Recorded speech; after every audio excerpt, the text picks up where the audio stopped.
Nous sommes le présent, mais surtout l'avenir de cette nation. Le Congo, c'est notre bien commun le plus précieux.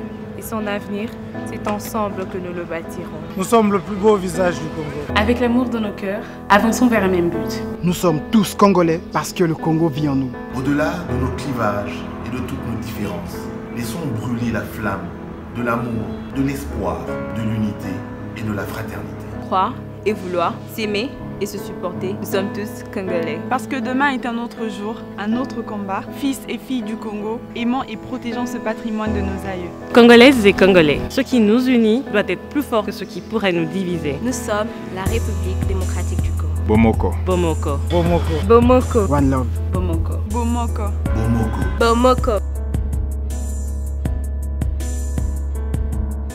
Vous tous là-bas, regardez le Congo, ce pays de Lumumba, regardez ce pays, regardez les droits, regardez ce qu'on fait à ceux qui parlent, regardez les menottes.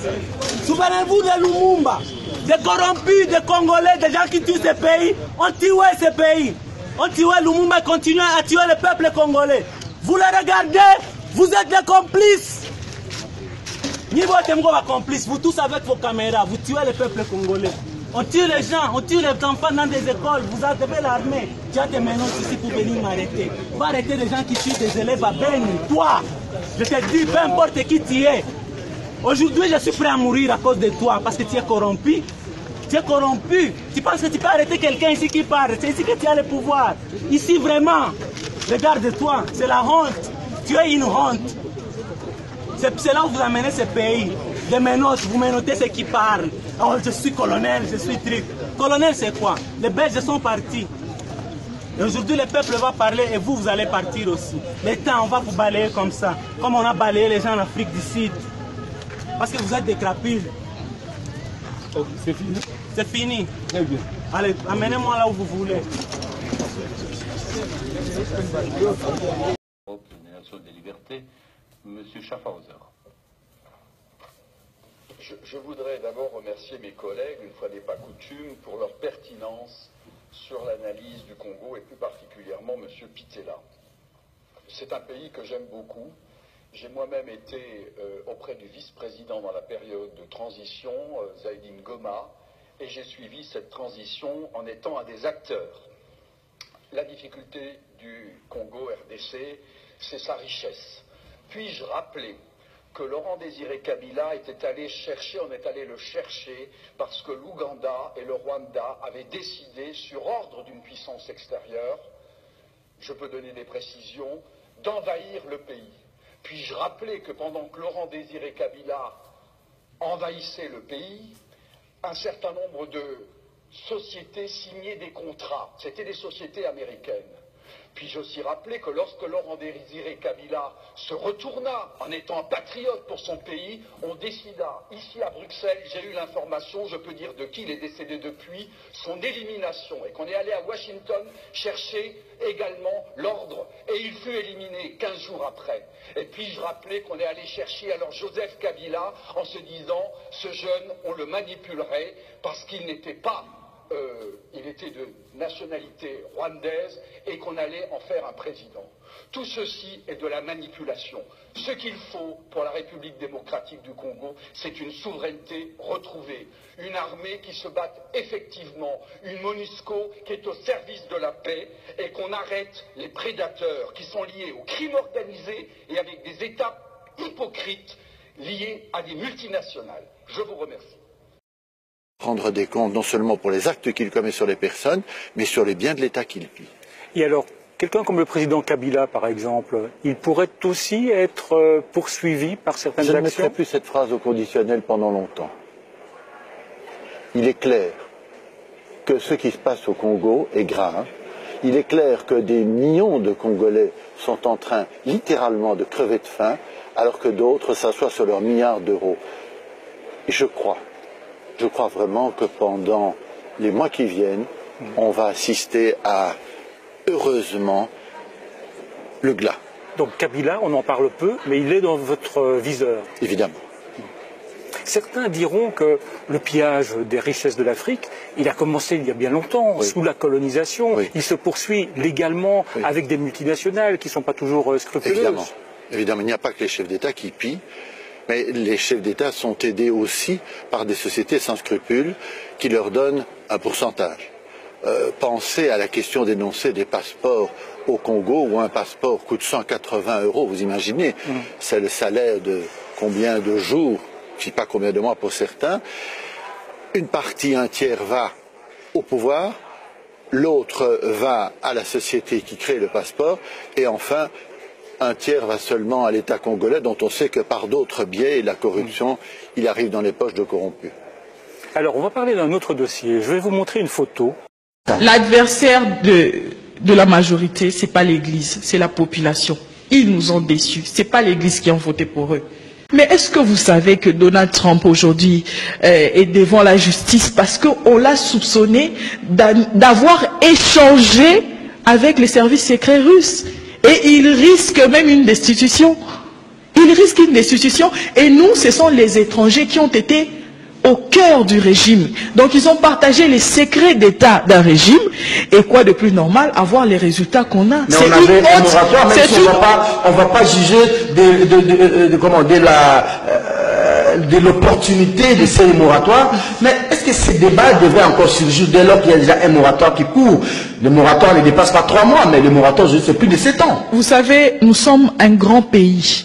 Et ce pays est envié par tout le monde. Pas par l'Afrique, mais par tout le monde. Il faut qu'il y ait des limites. Aux États-Unis, par exemple, c'est un pays arc-en-ciel.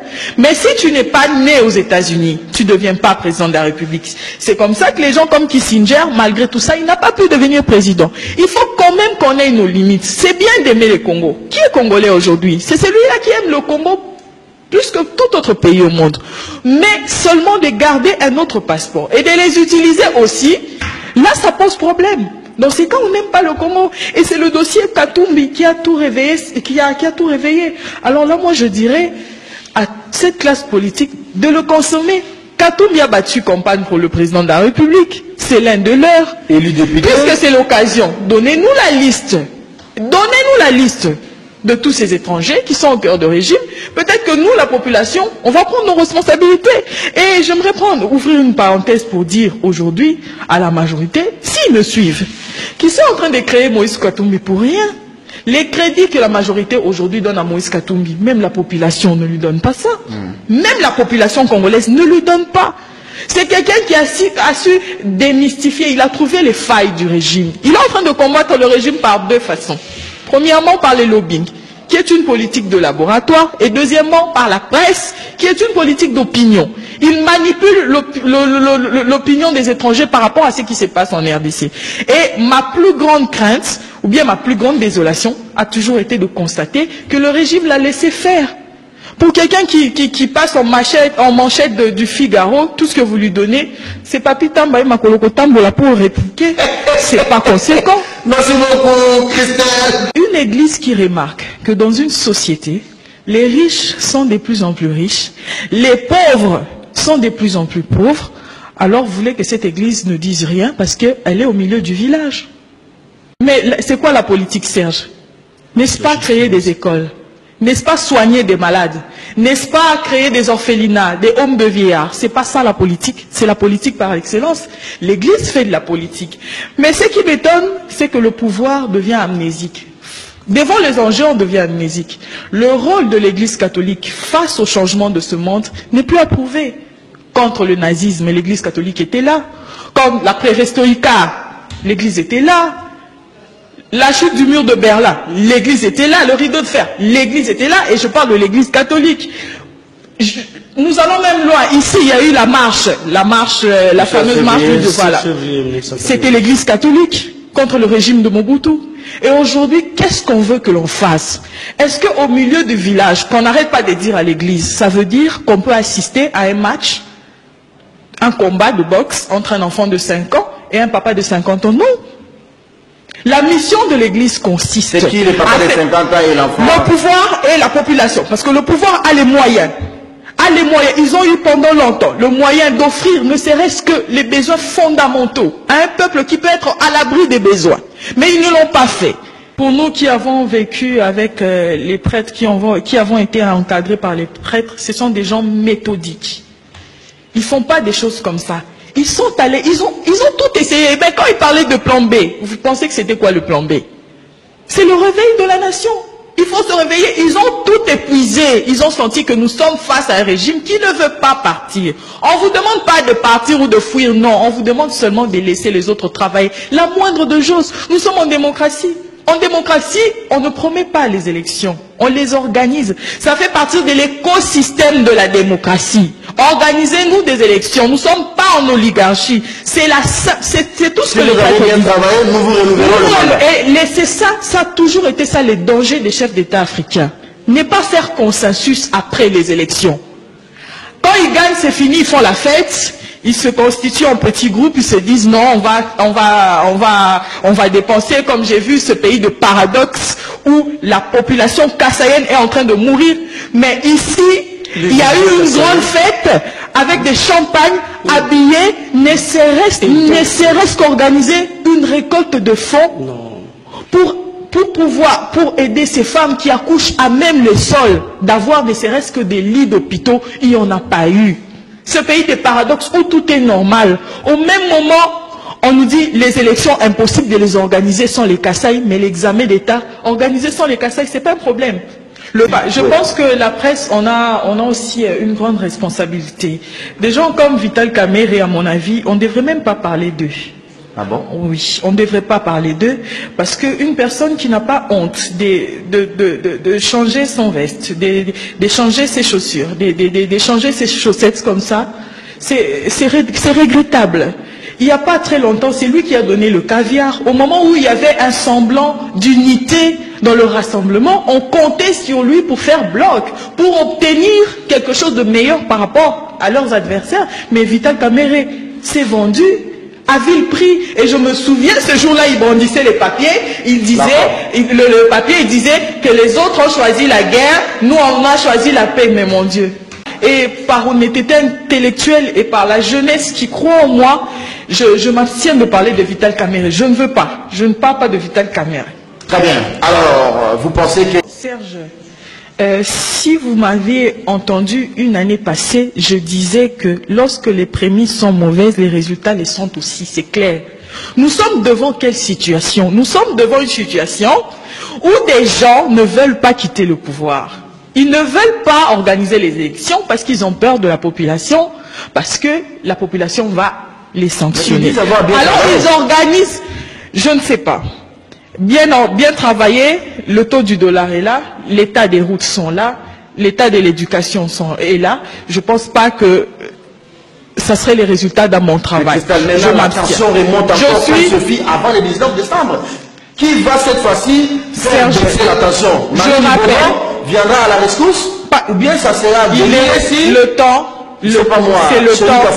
Si les évêques aujourd'hui se sont adressés à la population, c'est parce qu'ils le savent que la dernière cartouche, il n'y a que la population qui peut contraindre le régime à fléchir.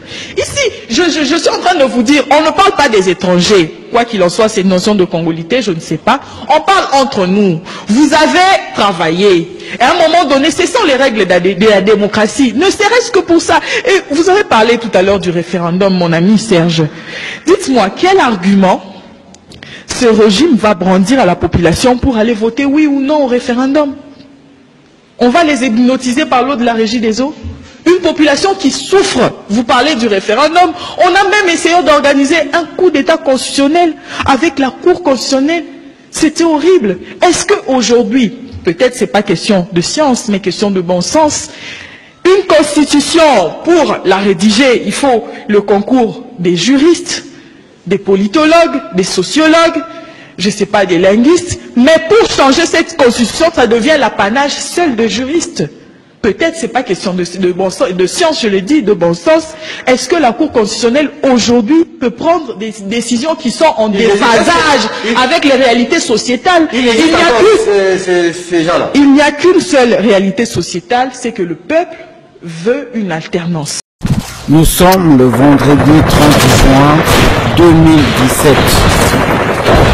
Voilà ce qui se passe en République démocratique du Congo, le jour du 57e anniversaire de son indépendance.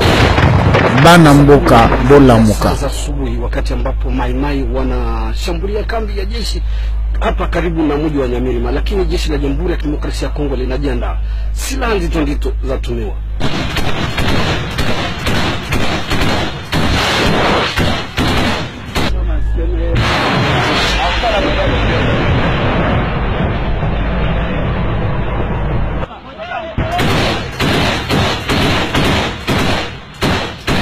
Wanaoshambulia kambi hawajulikane, lakini inaonekana kuwa ni Maimai. Bandeko ezali vraiment kosala pasi ngai ndeko na bino Maître Jino Will nazo lala te komona ba image oyo.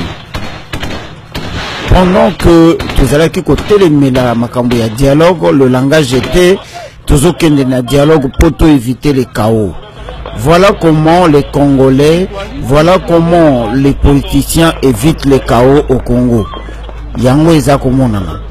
Pendant que bazo memela biso ba musicien baya ko beta to bina to sepela musique eza culture na biso tala o eza koleka na ba famille na biso na est bato bazali kokufa nyonso ezali koleka le 30 juin alors que awa na Washington ba idiot mususu bazalaki koloba que le 30 juin eza jour ya fête basali ba barbecue bazali kolia bazali komela basali si ba fête ba bengengo ba fête de gala pendant que bande konabiso bazali kokufa. Et ça se passe le 30 juin, vendredi le 30 juin. Ville ya Fizi ezali kokwea pe na ba ville mususu près de 4 territoires na biso ezali na maboko ya ba Rwandais. Voilà Moussala Roubero azali kosala yena Hippolyte Kanambe. Tout ceci avait déjà été dit par nous les combattants que Kabila azotia mboka monto de manière que à éviter ba soi-disant élection. Ba politiciens, ba congolais, to la mboka ekei.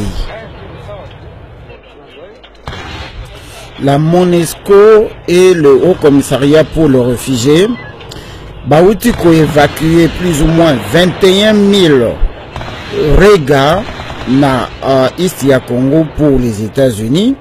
Et il y a eu aussi près de 36 000 Bemba au Bazalaki déplacés pour Bayanaba Occident comme des Congolais. Bandeko, en réalité, selon les informations de Babandi Kosala déplacement, il y a la population Nabiso pour remplacer Bango na Rwandophone, Pe, Ougandais, Tanzanie, tout y occupé le territoire Nabiso. Biso ba Congolais, tozali kaka na miziki, kolia, komela, kobina. Cela ne suffit pas. Pendant que biloko yon tozali komona bitumba oyo ezali koya, na ville ya Beni, na ville ya Goma, ba patrouille ezali kosalama par les militaires rwandais et na ba patrouille wana tang bazali kosala bazali ko contrôler ba carte électeur. Soko ozali na carte électeur te ba considérer que ozali congolais te, ozali un homme à battre, ozali infiltré. Bon moniti na nini Corneille Nanga abandaki kosala eloko yo ba bengi recensement. Donc recensement ya Corneille Nanga ezalaki ko identifier ba congolais na différence ya ba rwandais apesi ba rwandais ba carte électeur et aussitôt ba bimisi bitumba bazali kokanga ba jeune na biso soko za na carte électeur te elingi ko bozali congolais te na kati ya Congo. Voilà le travail qui est en train de s'abattre pendant que nous on est en train de tergiverser na ba ambiance ya kobina ya kolia ya komela. Congolais lamuka.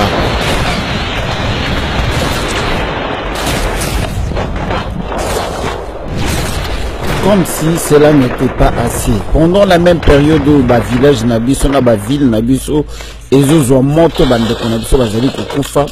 les soi-disant politiciens congolais, bandit déjà le slogan Tozela le 29 décembre 2017, Kabila Akokende. Bandeko Oyo Ezalaka Koloka, To Ezali Maladi. On n'arrive pas à comprendre que cheminement au Yotolandi pendant 35 ans, 36 ans, n'a pas politicien. Oh, babandai koye bisabiso, tose la élection, tose la date boye, Malgré le slogan Tobimisa qui Kabila dégage, pas de changement de constitution, pas de prolongation de mandat, bah biso carte blanche, carte jaune et puis carte rouge et monanate.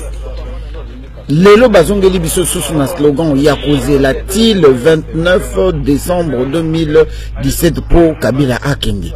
Pourquoi ne pas mobiliser la population dans soulèvement de masse au Kosala que Hippolyte Kanamba José Kabila y a un système naïba Kendi. Qu'est-ce que nous n'arrivons pas à comprendre? Finalement, nous avons réalisé que les politiciens congolais sont tous des collabos de très haut basalaka na occupant. Franchement, parce que il faut en ce moment totalement comme une seule personne tout le bac. Trop c'est trop, Kabila doit partir et maintenant on n'a même pas une semaine pour tout ça parce que toutes les institutions au Congo ici et Koya ezali illégal. Tous attendent l'institution moko ou ezali kotambolati. Kabila Yemoko à la Kisibino que depuis 2016 le 19 Azalaka lisusu président de la République qui a boyinaye Koloba pour ça le discours le 30 juin parce qu'il est conscient Congolais la Moka.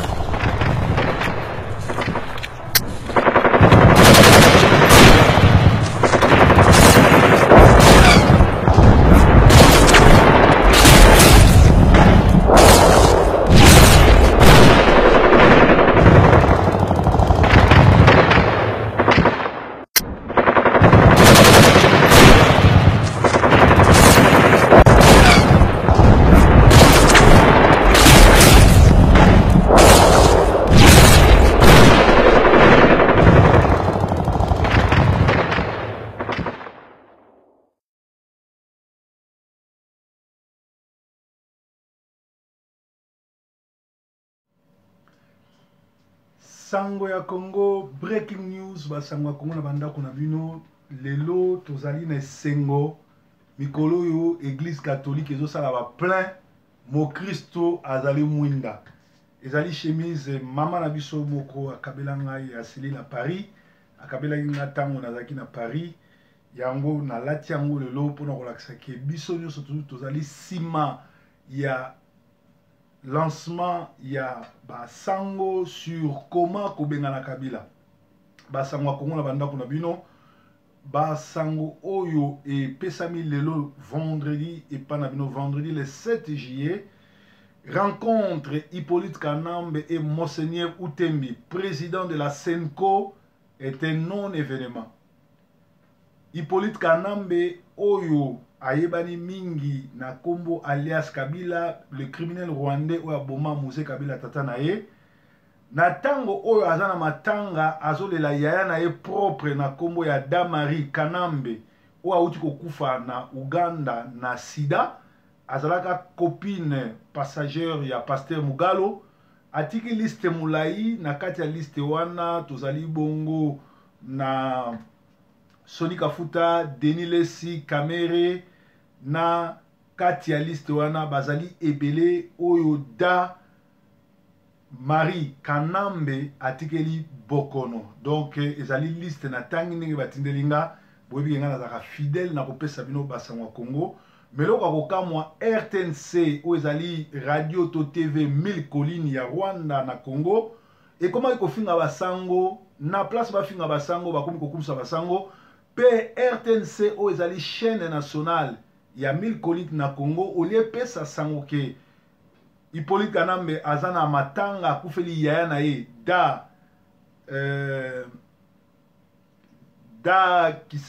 Marie Kanambe babombi bani kopesa ta sango te po ba journaliste ya Congo bazali bongo sous contrôle pe baza kopesa ba sango sous réserve ba sango ya Congo la banda kona bino.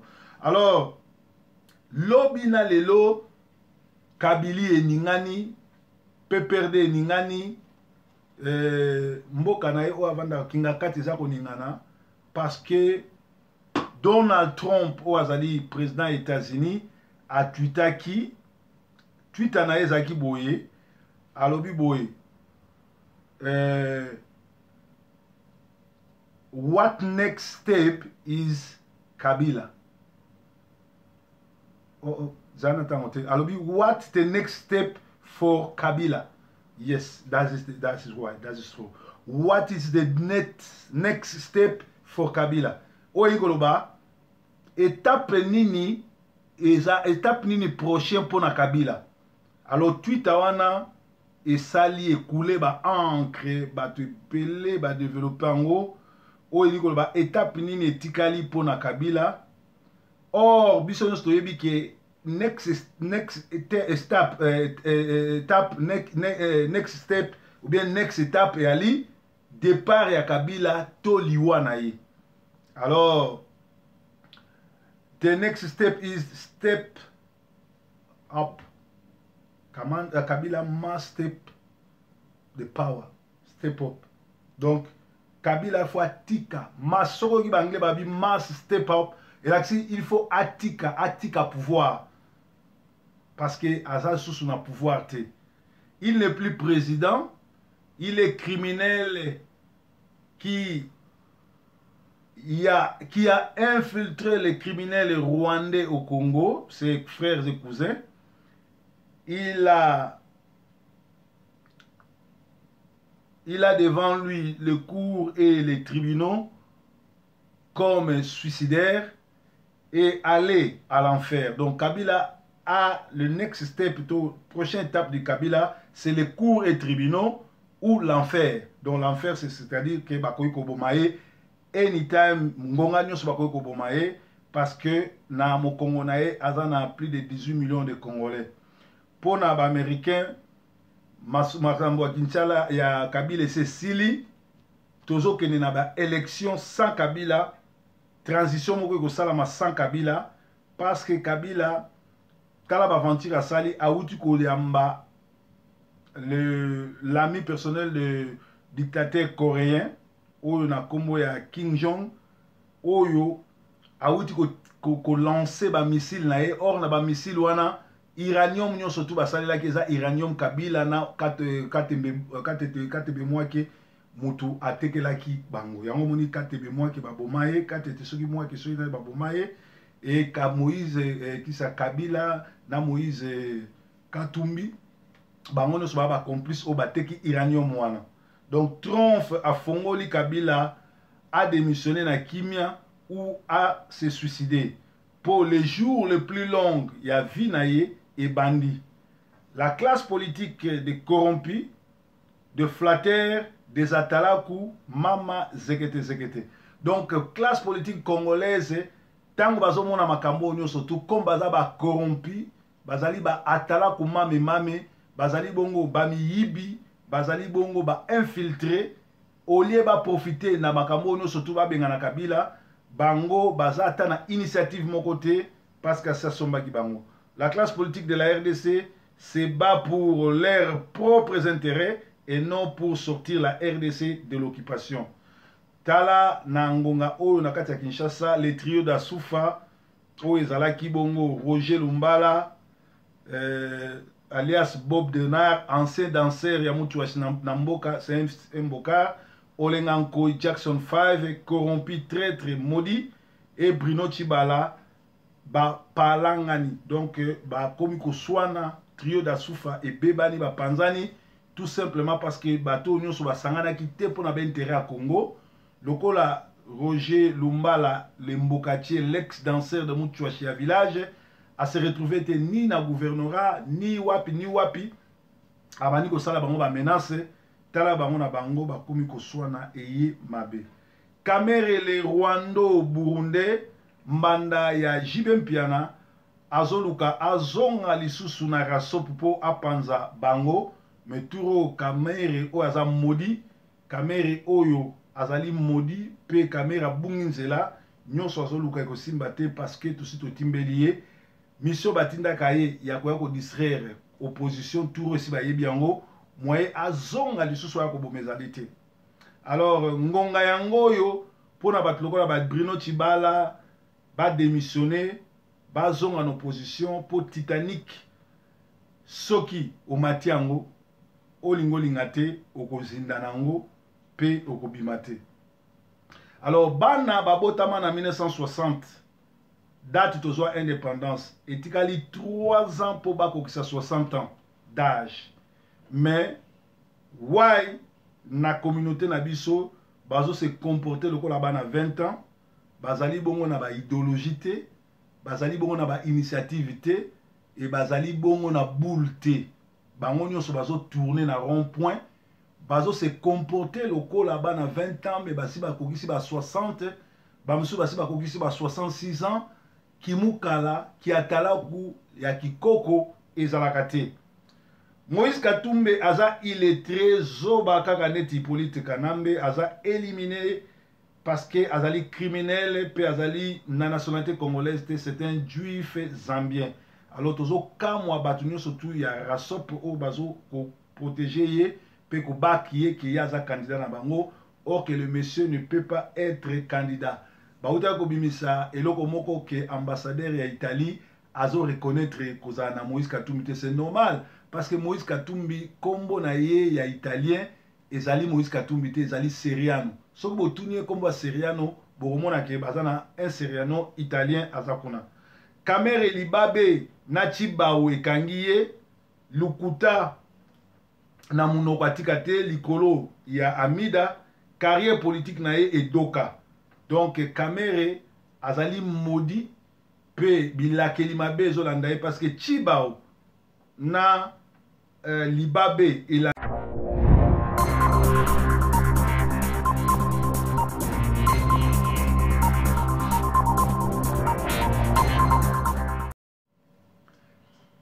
Sango ya Congo, breaking news basango ya Congo na banda kuna bino lelo tozali na sengo mikolo yo église catholique ezo sala ba plein mo Christo azali mwinda. Ezali chemise mama na biso moko akabela ngai asili na Paris, akabela nga tango nazaki na Paris, yango na lati yango lelo pona kolakisa ke biso nyonso tozali sima ya lancement ya basango sur comment kobengana Kabila. Basango akongo na bandako na bino, basango oyo e pesami lelo vendredi et pas na bino vendredi le 7 juillet. Rencontre Hippolyte Kanambe et Monseigneur Outembi, président de la Senko, est un non-événement. Hippolyte Kanambe oyo ayebani mingi na kombo alias Kabila, le criminel rwandais oyo aboma Mose Kabila tata na ye. Na tango oyo azana matanga azolela yaya na ye propre na kombo ya Damari Kanambe oyo auti kokufa na Uganda na sida. Azalaka copine passagère ya Pasteur Mugalo atiki liste mulai na kati ya liste wana tozali bongo na Soni Kafuta, Denis Lesi, Kamere na kati ya liste wana bazali ebele oyo da Marie Kanambe atikeli bokono. Donc ezali liste na tangi ndenge batindelinga boyebi nga nazaka fidèle na kopesa bino basango Congo. Mais là, on a RTNC, où ezali Radio to TV 1000 collines ya Rwanda na Congo. Et comment il faut faire basango na place ba finga basango ba komi kokumsa basango. Pe RTNC où ezali chaîne nationale ya 1000 collines na Congo. Au lieu pe sa sango ke Hippolyte Kanambe azana matanga kufeli yaya na ye da Marie Kanambe. Babombi bani kopesa ta sangote pour ba journaliste ya Congo bazali bongo sous contrôle pe baza kopesa ba sango sous réserve ba sango Congo la banda kona bino. Alors lobina lelo Kabili eningani pe perde eningani mboka na ye o avanda kinga kati za koningana parce que Donald Trump o azali président des États-Unis a tweetaki Twitter na ezaki boye alobi boye what next step is Kabila. Alobi what the next step for Kabila. Yes, that is right, that is true.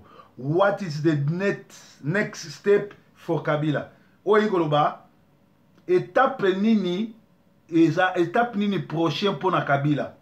Alors Twitter wana esali écoulé ba ancré ba te pelé ba développer en gros o eli ko ba étape nini etikali pour na Kabila.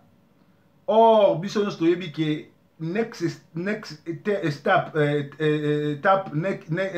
step ou bien next étape et ali départ ya Kabila to liwa na ye. Alors the next step is step up. Kabila must step the power, step up. Donc Kabila faut atika masoko ki bangle babi must step up. Et là il faut atika pouvoir parce que Asa sous son pouvoir te. Il n'est plus président, il est criminel qui a infiltré les criminels rwandais au Congo, ses frères et cousins. Il a devant lui le cours et les tribunaux comme suicidaire et aller à l'enfer. Donc Kabila a le next step, plutôt prochaine étape de Kabila, c'est les cours et tribunaux ou l'enfer. Donc l'enfer, c'est-à-dire que Bakoy Kobomae, anytime Ngonga Nyos Bakoy Kobomae, parce que na mo Congo nae, Azan a plus de 18 millions de Congolais. Pour les Américains, Makambo Kinchala, il y a Kabila et Sili, Tozo Kene na ba élection sans Kabila, transition moko salama sans Kabila, parce que Kabila Kalaba Aventure a sali Aouti Koliamba, l'ami personnel du dictateur coréen, Oyo na kombo ya Kim Jong, Oyo Aouti ko lancer ba missile na ye, or na ba missile wana iranium nyo surtout ba sali la keza iranium Kabila na katebe mwake mutu atekelaki bango yango moni katebe mwake babomaye katete soki mwake soki na babomaye et ka Moïse kisa Kabila na Moïse Katumbi bango no so ba complice o bateki iranium wana. Donc Trump a fongoli Kabila a démissionné na kimia ou a se suicider. Pour les jours les plus longs, il y a Vinaye et bandit. La classe politique des corrompus, de flatteurs, des atalaku, mama zekete. Donc, classe politique congolaise, tant que bazo mona makambo nyo surtout comme baza ba corrompu, bazali ba atalaku mame, bazali bongo ba miyibi, bazali bongo ba infiltré, au lieu ba profiter na makambo nyo surtout ba benga na Kabila, bango baza ata na initiative mon côté parce que ça somba ki bango. La classe politique de la RDC se bat pour leurs propres intérêts et non pour sortir la RDC de l'occupation. Tala na ngonga oyo na kati ya Kinshasa, les trios d'Asufa, oyo ezalaki bongo Roger Lumbala, alias Bob Denard, ancien danseur ya mutu wa Namboka, c'est un Mboka, Olenganko Jackson 5, corrompu, traître, maudit, et Bruno Chibala, ba palangani. Donc, ba komiko swana, trio d'Asufa et Bebani, ba panzani, tout simplement parce que bateau nyo so ba sangana ki te pour na ba intérêt à Congo. Lokola Roger Lumbala, le Mbokatier, l'ex-danseur de Moutchouachia village, a se retrouvé ni na gouvernorat, ni wapi, abani ko sala bango ba menace, tala bango na bango ba komiko swana eye mabe. Kamere le Rwando Burundais, mbanda ya Jibem Piana, azoluka azonga lisusu na rasopu po apanza bango, meturo kamere o aza modi, kamere oyo azali modi, pe kamera bunginzela, nyonso azoluka eko simba te parce que tout sito timbeliye, mission batinda kaye ya ko distraire opposition tour aussi ba yebiango, moye azonga lisusu ya ko bomezalite. Alors ngonga yango yo pona bat lokola ba Bruno Chibala ba démissionner ba zonga en opposition pour Titanic soki o matiango o lingolingate o kozinda nango pe o kobimate. Alors bana babotama na 1960 date tozwa indépendance etikali 3 ans pour bako ki sa 60 ans d'âge. Mais why na communauté na biso bazo se comporter lokola bana 20 ans bazali bongo na ba idéologie te, bazali bongo na ba initiative te, et bazali bongo na boule te. Bango nyonso bazo tourner na rond-point, bazo se comporter loko là-bas na 20 ans, mais basi ba kokisi ba 60, bamsu basi ba kokisi ba 66 ans, kimukala, ki atala ku ya kikoko ezalaka te. Moïse Katumbi aza illettré zoba kaka neti Hippolyte Kanambe aza éliminé parce que azali criminel pe azali na nationalité congolaise, c'est un juif zambien. Alors tozo kamwa batunyo surtout ya rasop o bazo ko protéger ye pe ko bakiye ki yaza candidat na bango, or que le monsieur ne peut pas être candidat. Bauta ko bimisa eloko moko ke ambassadeur ya Italie azo reconnaître koza na Moïse Katumbi, c'est normal parce que Moïse Katumbi kombo na ye ya italien ezali Moïse Katumbi te ezali Seriano. Soki botunye kombo Seriano boromona ke bazana un Seriano italien azakuna. Kamere Libabe na Chibawe ekangiye lukuta na munoko atika te likolo ya Amida, carrière politique na ye edoka. Donc Kamere azali maudit pe bilakeli mabe ezolanda ye parce que Chibao na Libabe elandaka ye parce que azali champion kozwa basi bato en dehors ya kozala na sida parce que ye pe azali cité parmi ba copains passagers ya ndeko ya Kabila oyo auti kokufa Damari oyo akufi na sida na Uganda. Bon vérifier bien bato tout bakanga bango bandoki. Pourquoi basambelaka soit na église ya un pasteur ndoki, soit na église ya mutu ya misala mabe? Parce que bokomona bien bato tout ya bandoki basangana bakoma bango nyonso tout kosambela ba église moko et pas ba pasteur solo lokola biso ba proverbe 30-30 bakoya te. Talaka na communauté na quartier na bino mutu tout bakanga ndoki, vérifier église ni asambelaka, omona ou pasteur wana za ndoki, ou moi sa pasteur wana za ndoki, ou pasteur wana azali ndoki te mais asimbelaka bandoki bilamba l'air bapumbwaka. Les Rwandais Bitakwira a échappé au lynchage par les combattants d'Uvira. En tout cas, félicitations. Ndenge Masolo Ezotambola Kuna. Alors, le Congo, sans processus électoral, sans le calendrier électoral global, pour glisser encore, quel est le délai de remonter? Ce qui totali Kabila a outi kokuta na basango azo ke no bonde la ye oyo a faisaki ko envoyer promener basango azongi po ke no bonde la parce que na sommet ya Addis Abeba ba bengana kiye ba yebise kaza sous président soki a respecté ba corté il y a le 31 décembre or ba corps wana to comme les gens na juillet et quand on a 5 mois expiré ye na Senko basali ata calendrier moko électoral te, c'est-à-dire bazo sakanana batu et basali calendrier global te, ezali justement système na bango ko glisser pe a créer ba tension ba foyer à tension partout pe bino mo bozala ba vidéo o ezola ksa ndenge nini ba Rwandais ba policier ya Kabila bazo kata nani envoyé spécial ya ONU ya MONUSCO na Congo machette bizaleli wana okata na machette na Congo ezakate eza bizaleli ya ba Rwandais o ba yena na Congo pe oyo batondi na armée ya Congo pona koboma bato. Alors topekisaki Kinzamina Soni Kankenza Kutino Olangi Mukuna Mutombo na ba faux pasteur tout basambelaka lisusu pona Congo te parce que soki mboka na biso ezoko umela na délivrance ezali ba prière ya bato oyo ba pesa bomo ina bango epa ya gege epa Satan tant bazo kosa kosala bato ba prière kosala bato ba groupe ya suivi au Congo pour Christ net Kinzamina nazo sala et pourtant za sataniste ezo pesa kanda na Nzambe pezo tindika délivrance à Congo mulai tope ki sabato nyonso batanga lisusu kombo ya prière te pona Congo ba continuer kosala ba business na bango mais ba involve kombo ya Congo te.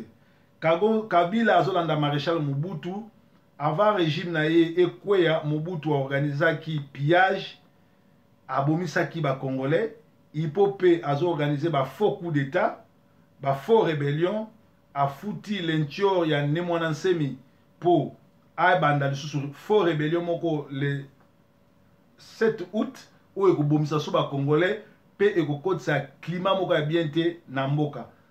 Or esengeli na bino boyebaki Mobutu lere aorganisaki pillage akanisaki ekosauve ye mais ememaki ye. Donc biloko oyo nyonso tu Kabila azosala ya bafaux coup d'état ya kobeta bamasasi partout kotraumatize bato ye nde moto aza traumatisé parce que biliaki bikoki yango omoni nasali réaction te na faux coup d'état esalamaki na Kinshasa mpo nasi nanonsaki bino yango na début ya mois oyo ke Kabila akoorganize bafaux coup d'état. Bolandaka baprédication na nga bien, bolandaka mpe bainformation na nga mingi ezalaka na baprophétie na kati parce que molimo na Nzambe ezosala. Félicitations na bana Congo nyonso. Alors na bana Congo surtout ba combattant en France ba komi déjà kolukisa hérité Watanambe oyo pe azana sida po azalaki pe moko ya ba copain passager ya Damari oyo azalaki bongo leki ya Kanambe akufi na sida. Mulongo eza mulai na ba artiste epele misu na boyi kotanga bino moko boko découvrir bango. Donc ezali mawa mingi. Alors ba combattant ba komi déjà kolukisa ye po azape na sida po banda anyata akima kozwa kisi pe concert na ye ekozala te. Lisusu to sengi na bandeko nyonso tu balandaka Sentinelle TV na libanda na kati. Sentinelle TV ezali chaîne ya information, chaîne ya sango ya ekuse na lingala, sango ya nkufi na Kikongo, na anglais babenga yango breaking news. Donc to break to kati ba news na mokuse. Biso to yaka na idéologie kaka moko Yesu aza Seigneur. Pe Congo lokolo eza sous l'occupation to okende na ni dialogue ni élection mais faut to benga na Kabila na ba Rwandais na ye pe na sima to ke transition sans Kabila, sans Ruberwa, sans batwana nyonso to ba kamere ba classe politique wana nyonso to ba kengo oyo ba yibaki mbongo ya Congo. Soki ozali faux pasteur ou pasteur gege komeka kopesaka nga mbote te pe surtout komeka ko inviter nga te na ba séminaire na bino ezanga tina so oyebi kotiaka ba cheneta milai na kingo olataka ba croix na kingo olataka ba soutane so omoni nga na nzela komeka kopesa nga mbote te daye Bible ezoloba bato alolenge ndenge wana na pesa bino mbote te. Alors soko meko pesa nga mbote kozwa mbata na miso bato parce que ngai na sololaka na ba gegete na ba sataniste te. Ezaki bongo breaking news ba sango ya Congo na banda kuna biso lelo za vendredi to kutani susu na 22h pour na intercession miracle rencontre Kabila na Monseigneur Utembi Oazali président ya Semco ezali bongo sans effet eza non événement pe Twitter ya Donald Trump elobi what will be the next step for Kabila. The next step of Kabila is maybe he will be killed or he will be under arrest. God bless all of you. See you then. Bye bye. Breaking news.